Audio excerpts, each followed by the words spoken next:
planteo entonces es leer el poema en la trama de su contexto sexual, pero bajo el estandarte de una sensibilidad cántica.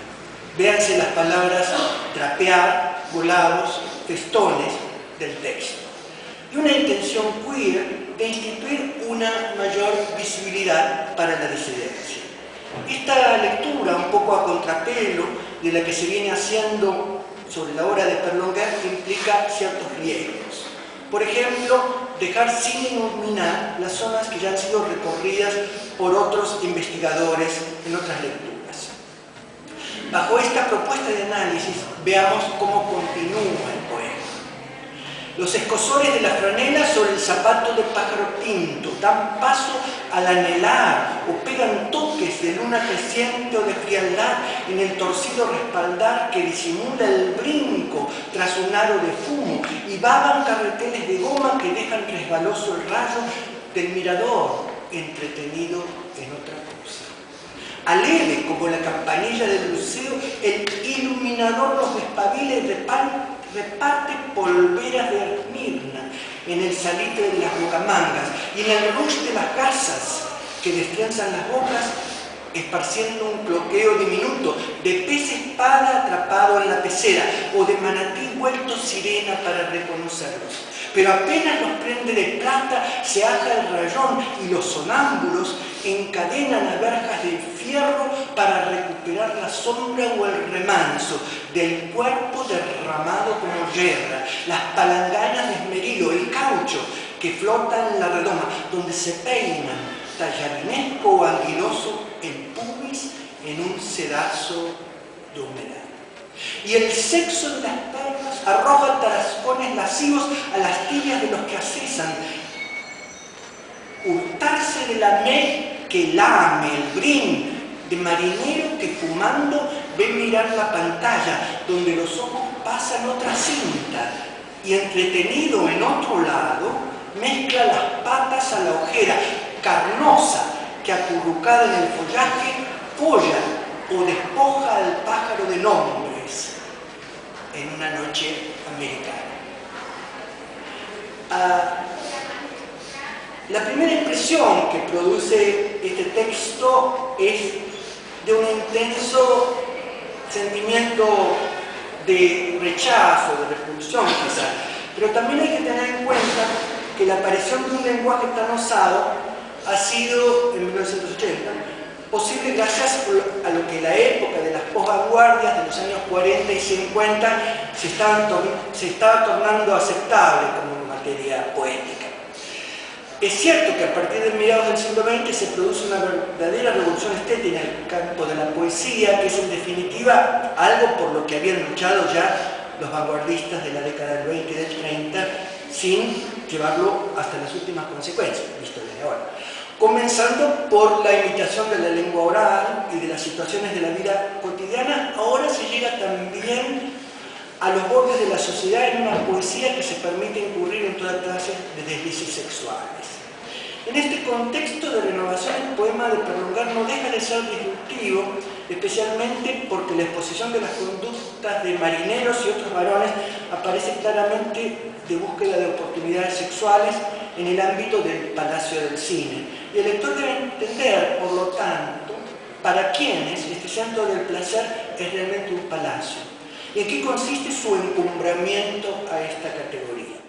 Se trata entonces de una representación que exagera los rasgos gestuales, llevándolos a una teatralidad no consustancial en el género lírico, y con ese acto su autor desnaturaliza las categorías de género sexual. Estos elementos permiten justamente acercarse a una definición de lo que puede entenderse por sensibilidad o estética camp, como decía antes, hacer visibles las cuestiones de gender, llevando a una desestabilización de las relaciones entre los binomios establecidos. Prestar atención al peso que tiene la poesía total de Berlinguer, palabras como lamé, rayón, broderie, bretel, strass, lentejuelas, rímel, sutián, el resultado de la adhesión de este autor al modernismo o también al barroco resultará de otro espesor. Al hacer hincapié en este tipo de términos estaremos escapando de una visión idílica del sistema semiótico puesto en movimiento por estos textos, en la medida en que lo que se acentuará también es que en ellos están acompañados por palabras que no renuncian a una vocación escatológica. Así, junto a los brillos de la apuesta, Kant encontramos la incongruencia también característicamente Kant del mal olor que viene de los urinarios. La voz cantante se halla entonces en las demandas del deseo, y ese deseo varonil entre varones es toda una apuesta que en su militancia, no lo olvidemos, se desata la lucha de barricada de la avanzada queer, pues como sostiene Brad X, uno de los primeros críticos norteamericanos en apreciar este elemento, cito: lo que más cautiva a Berlinguer son las materialidades socioeconómicas y corporales de los muchachos de la noche y del día, que negocian junto con sus clientes con el deseo. Este es de un artículo que apareció en la revista Iberoamericana en 2011. Este universo incongruente que nos presenta Berlinguer se cimenta entonces en la juntura de palacios, paraísos, en abrupto maridaje con olor, bolas calcinadas o gel. Para terminar, es interesante referirse a la coda del último verso del poema de Berlinguer. Allí se nos presenta el sintagma noche americana, y como es sabido, estos términos denominan en el lenguaje cinematográfico el modo artificial en que se crea la sensación de tomas fílmicas tomadas de día para que parezca de noche. Es decir, se trataría de una estratagema para aparentar algo que no es. Este hecho no solo remite a la cuestión del ser y el parecer, sino también alude a la situación de encierro del Palacio del Cine, que repite de modo equívoco la hora del día del exterior. Pero hay más, también es una alusión a la película francesa La Nuit Américaine, dirigida por François Truffaut en 1973. El director francés había impulsado con ese proyecto fílmico la idea de un objeto metanarrativo, colocando filtros que darían a los espectadores la impresión de nocturnidad en su obra. Tal vez lo que esté citando Berlinguer en la cola de su poema sea justamente esa sensación de nocturnidad que la atmósfera cerrada de la sala de cine en cuestión está produciendo en sus visitantes, no necesariamente nocturnos. El poema termina entonces con la idea de una doble dimensión temporal, que es homologable a la doble dimensión social de una situación de gueto sexual clandestina dentro de la metrópolis que la contiene. La idea del trabajo presente ha sido pues sostener un código cifrado que solo una militancia queer y un análisis basado en la estética Kant pueda descifrar. El trabajo se llama por una crítica curiosa de las políticas del ensayo y la teoría queer. Lo queer llegó a mi vida demasiado tarde. Me refiero al concepto y a las posibilidades críticas que le hubiese podido ofrecer a la escritura de algunos ensayos literarios sobre subjetividades anómalas en contextos académicos. Me refiero a mi vida profesional. Hacia 1997, después de perseguir durante un par de años la singularidad de la literatura de Manuel Puig, eso que la hacía incomparable e irreconocible para casi cualquier concepto de literatura, los conceptos que los críticos latinoamericanos ponían en juego en sus discusiones teóricas por aquellos años para sostener o inquietar la gran división moderna entre cultura letrada y cultura de masas.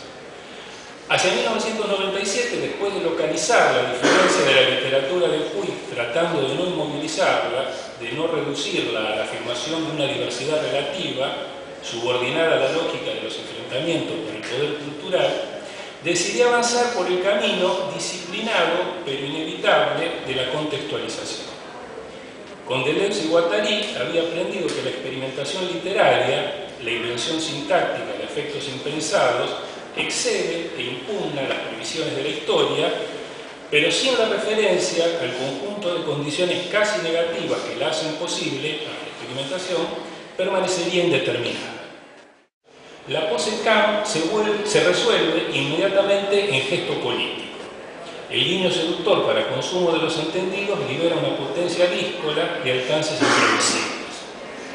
Para condensar el sentido de ese gesto que todos, incluso los detractores, sobre todo ellos, leíamos en las adhesiones de Puig algunas formas y motivos melodramáticos, acuñó una fórmula que buscaba expresar las resonancias de la provocación y la reivindicación cuando vibran al unísono.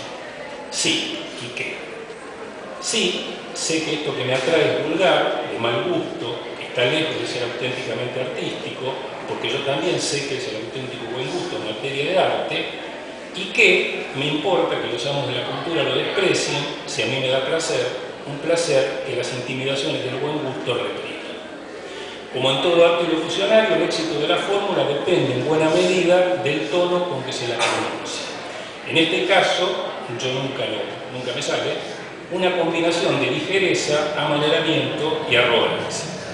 La parte de arrogancia es la que me sale más fácil. La decisión de recostar el arte narrativo de Puig sobre el horizonte de las políticas Kant respondía a la necesidad de ceñir la fuerza desestabilizadora de su intervención en el contexto de la cultura literaria latinoamericana de fines de los 60, en términos no del todo ajenos a la afirmación de su diferencia irreductible, eso que la experimentación pondría en juego más acá de las condiciones históricas. Pero la operación dejaba un resto demasiado atractivo como para no intentar darle otra vuelta que pudiera contener. ¿Cómo situar los momentos en que una de las voces narradas, o la voz narrativa misma, es arrastrada más allá de los límites de su identidad enunciativa por un arrebato de mal gusto anómalo que transmite afectos irrepresentables en lugar de comunicar valores? Una fascinación por los excesos melodramáticos que se desprende de la sensibilidad Kant porque ya no se reclama buena en el sentido, al fin de cuentas moral, de la fórmula de Sontag. Pensaba en algunos momentos de la composición escolar de Toto, en el capítulo 13 de La traición, o en las ensoñaciones de Nené, cuando regresa del encuentro con la viuda Di Carlo en la 15ª entrega de Bolitas Pintadas. Para hacerle justicia a estos acontecimientos mínimos pero esenciales, se podría afirmar que todo lo que puede la literatura de Puig pasa por ellos, siguiendo la pista de un trabajo pionero de José Amícola, que yo en ese momento había leído en uno de los primeros números de Orbis Tertius. Me precipité a la lectura de un conjunto de intervenciones de teóricos gays empeñados en una revisión radical de las notas de Sontag para restituirle a Locke su fuerza política en términos de contestación del falocentrismo y la homofobia de las culturas dominantes.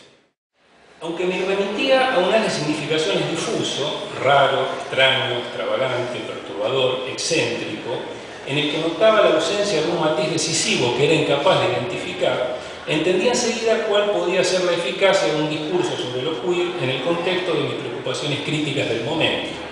Señalar la singularidad de la voz narrativa y de las voces narradas en las primeras novelas de Puig. Ayudarme a pensar un concepto de subjetividad anómala no esencialista ligado a la fuerza perturbadora e insumisa de determinadas performances culturales en los márgenes de los regímenes normativos. Los binarismos que someten lo masivo a lo letrado, la homosexualidad a la heterosexualidad, el desvío a la regla, el mal gusto al decoro. En las invocaciones a lo queer oí, encantado, resonancias del único principio ético que regía ya entonces mis prácticas profesionales: desarrollar vuestra legítima rareza. Según Didier Libon, a Foucault le gustaba repetir entre amigos esta sentencia de René Char. La rareza ilegítima sería aquella demasiado perceptible, autoconsciente y autocelebratoria, fijada y banalizada por los estereotipos de lo sublime o lo abyecto. La rareza legítima no es un atributo, sino la condición indeterminada para el cumplimiento de una tarea esencial: llegar a ser quien se es. Desarrollar la rareza legítima puede ser tan sencillo como imposible. Tendría que ver con la capacidad de potenciar el coeficiente de variabilidad y autodiferenciación que singulariza una vida, de llevarla, sin saber a dónde conduce, hasta el máximo de sus posibilidades. Las vidas que la escritura de mi tesis pretendía poner en juego, preservar e intensificar en su legítima rareza eran dos: la de la literatura de Puig, un continuo de invenciones pragmáticas y afectivas que nunca fue ni será del todo literatura, y la vida improbable de un lector encantado con el empuje de esas variaciones, pero tan ambicioso, acaso tan estúpido, como para violentar el sinsentido de una atracción exorbitante en nombre del saber. Como sea, cuando escribí al comienzo de esta intervención que lo queer como perspectiva para pensar la diferencia de la literatura de Puig había llegado a mi vida profesional demasiado tarde, recordaba los efectos disuasorios que tuvo sobre mi trabajo crítico la lectura de este email pocas semanas después de consultar The Politics and Poetics of Kant. La absorción y el consecuente debilitamiento de la potencia desestabilizadora de lo gay, incluso de lo queer, cuando se la erige en fundamento para la institucionalización de una cultura específica, aunque se trate de una cultura minoritaria y opositiva, no parecía al fin de cuentas un horizonte tan promisorio para la experimentación con una singularidad anómala irreductible a los procesos de homogenización y totalización que definen cualquier dinámica cultural. La existencia de los queer styles, de la que me acababa de enterar, le daba el golpe de gracia a las expectativas abiertas por un concepto que parecía destinado a contaminar de otredad e indefinición los discursos normativizados sobre la sexualidad y, en una de sus derivaciones, sobre los usos estéticos del sentimentalismo y el mal gusto. Reducido a valor académico, lo queer se desprendía del curso indeterminado de las experiencias transgresoras, las que exasperan la voluntad de rechazo, a favor de una moral de la resistencia y la provocación de la que solo podrían esperarse ademanes legitimadores. Si queer enrarece e incomoda, estalis normaliza y legitima. La heterogeneidad entre identidad minoritaria y devenir menor, entre lo que presupone para una ética de la experiencia literaria la producción de diversidades y la afirmación de una diferencia en sí, explica por qué necesité desprender la literatura de Puig de su identificación con las políticas y las poéticas de Lacan, después de haber encontrado en ellas un marco apropiado para evaluar el sentido y la fuerza de su intervención institucional. El recurso a las ambigüedades de la parodia posmoderna le da a los intercambios y las perfusiones de lo neutral y lo masivo un espesor y una visibilidad que los rigores de la crítica ideológica, la del consumo alienante, ni siquiera sospecha. Pero fracasa porque le sobran intenciones en el instante crítico de decidir qué pasa, qué afectos indecidibles hormiguean entre una voz atraída por lo irresistible de cierto mal gusto y la mutación fascinante de lo trivial en extraño. La disposición lectora que requieren esos acontecimientos en los que despunta el tono de la voz, su modo de no ser ella misma, de no estar más sujeta a los discursos que le hicieron posible, tiene que ver con la escucha más que con el reconocimiento.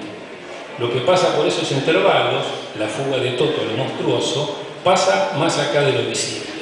Todo devenir raro es, por definición, devenir imperceptible. La inaparición de la individualidad enunciativa, eso es el tono, las resonancias de un intervalo de silencio en el parloteo de la conversación familiar, esta inaparición reclama un axioma suplementario, donde una voz deviene interesante porque muestra, sin dar a ver, menos de lo que dice, ella y su escucha difieren de sí misma.